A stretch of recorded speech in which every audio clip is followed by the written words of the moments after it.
It was a calm Sunday morning in Hawaii. The date was December 7th, 1941. Most people at the Pearl Harbor Naval Base were just waking up. Some were getting ready for church. Others were still sleeping in. It was just another peaceful day in paradise. At that time, the United States was not at war. World War II had already begun in Europe and Asia, but America had stayed out of it.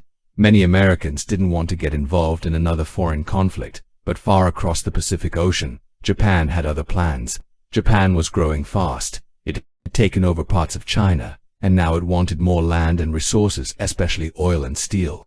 The US had placed strong trade bans on Japan to try to stop its expansion. To Japanese leaders, this was a threat. So they came up with a plan. A bold, risky, and dangerous plan.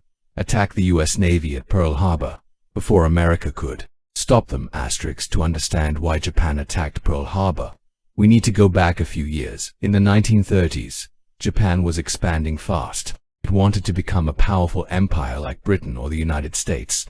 But unlike those nations, Japan didn't have many natural resources, no oil fields, no rubber, no iron mines, so it started invading countries to take what it needed. First, it attacked China. Then it moved into Southeast Asia, eyeing rich colonies like Indonesia, the Philippines, and Malaysia.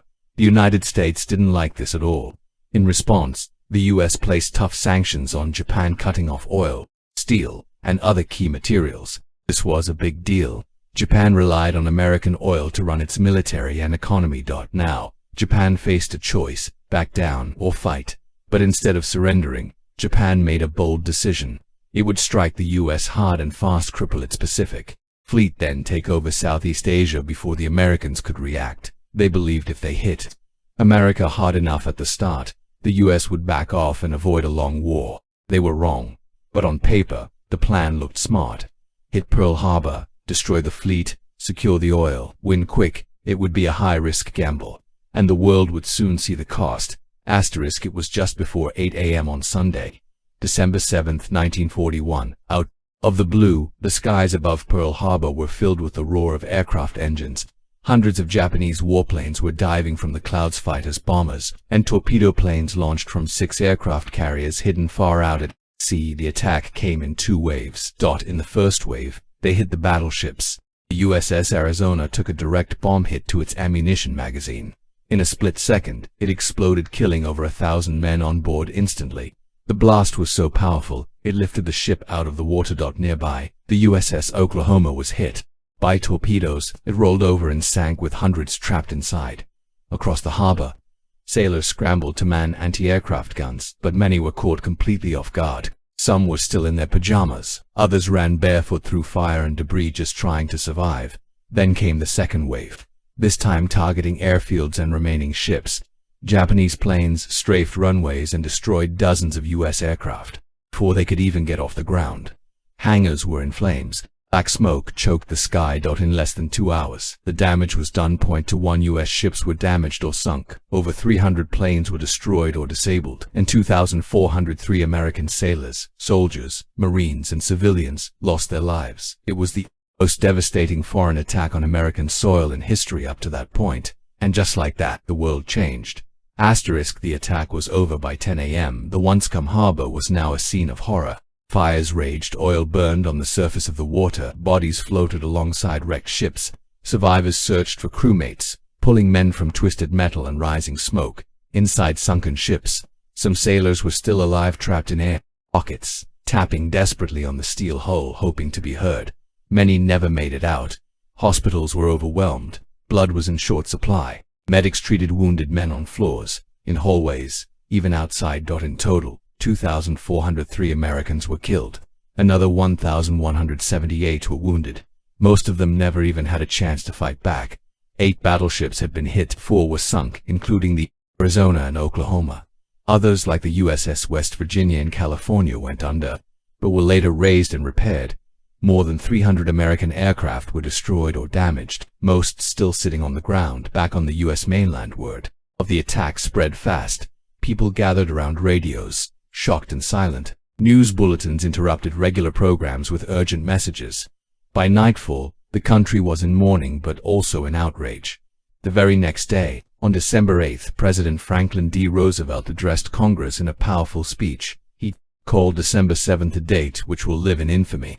He asked Congress to declare war on Japan. They voted almost unanimously. Only one member, just one, voted no. And just like that, the United States was officially at war. Asterisk, after the smoke cleared, people started asking hard questions. How did this happen? How could the most powerful navy in the Pacific be caught completely off guard? The truth is complicated. The United States and Japan had been on a collision course for months. Diplomats were still talking, but tensions were sky high. The US had frozen Japan's assets, cut off oil shipments, and warned Japan to back off from its invasions in Asia. Meanwhile, US intelligence had intercepted Japanese messages. They knew something was coming, but they didn't know what or where. Both military leaders thought Japan would attack somewhere else, maybe the Philippines or British colonies in Asia. Almost no one believed Japan would strike 1,000 miles away, deep in American territory. There were also warnings from other sources, including radar sightings and even a Japanese submarine spotted near the harbor just before the attack. But these signs were dismissed or misunderstood. Radar, probably just us bombers arriving. A submarine could be a mistake. It was a chain of missed signals, false assumptions, and slow communication. Was it a conspiracy? Some people think so. They claim top US officials let the attack happen to justify joining the war, but there's no solid proof of that. What we do know is this: the signs were there, but no one connected the dots. It wasn't a setup. It was a failure to imagine the unthinkable, and by the time the planes appeared in the sky, it was too late. Asterisk, after Pearl Harbor, one question refused to go away. Did the US government know about the attack and let it happen? It's a theory that's lasted decades. Some believe President Roosevelt wanted to enter World War II, but the American public didn't. According to this theory, the attack gave him the perfect excuse. The idea is simple and dramatic. Let Japan strike first, then rally the nation behind war. But here's the truth. While the US government had intercepted some Japanese communications, none of them clearly said we're attacking Pearl Harbor on December 7th. The intelligence was fragmented. Clues pointed to an attack somewhere in the Pacific, but the military expected targets much closer to Japan, like the Philippines or Guam, not Hawaii, more than 4,000 miles away. Add to that the slow sharing of information between the Navy, the Army, and intelligence agencies, and you get a disaster that looked, in hindsight, avoidable. Yes, there were warnings. Yes, there were signs, but did anyone know exactly what was coming? No. Multiple investigations after the war confirmed it. The attack wasn't allowed, it was missed. It wasn't a secret plot. It was a case of overconfidence, poor coordination, and a tragic underestimation of Japan's boldness. In the end, Pearl Harbor wasn't a conspiracy. It was a massive intelligence failure, and one that cost thousands of lives. Asterisk, Pearl Harbor wasn't just a tragic moment in history, it was a turning point that reshaped the world. Before the attack, America was divided. Many people didn't want to get involved in a war overseas. After Pearl Harbor, everything changed. Overnight. Factories began working around the clock.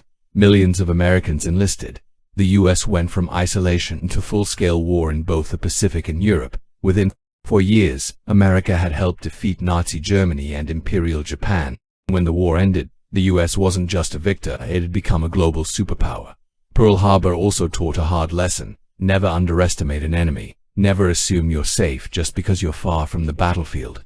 And never let comfort lead to complacency. The memories still live on. In Hawaii, the wreck of the USS Arizona remains underwater, a tomb for over 1,000 sailors. Above it, a quiet white memorial floats, visited by millions each year. There are no loud exhibits, no flashy signs, just names, silence, and the smell of the sea.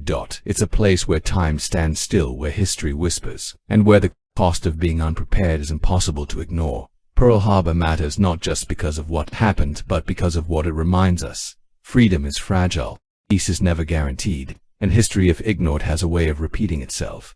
Asterisk, Pearl Harbor was more than an attack. It was a shock to a nation that believed it was safe. It was a wake-up call to a world on fire. And it was a moment that turned the course of history in just 2 hours. The story isn't just about ships and planes, it's about decisions, about warnings ignored, assumptions made, and lives lost because no one imagined the unthinkable. We remember Pearl Harbor not to dwell on the past, but to learn from it, to stay alert, to stay humble, and to never again be caught off guard by the illusion of peace. Asterisk.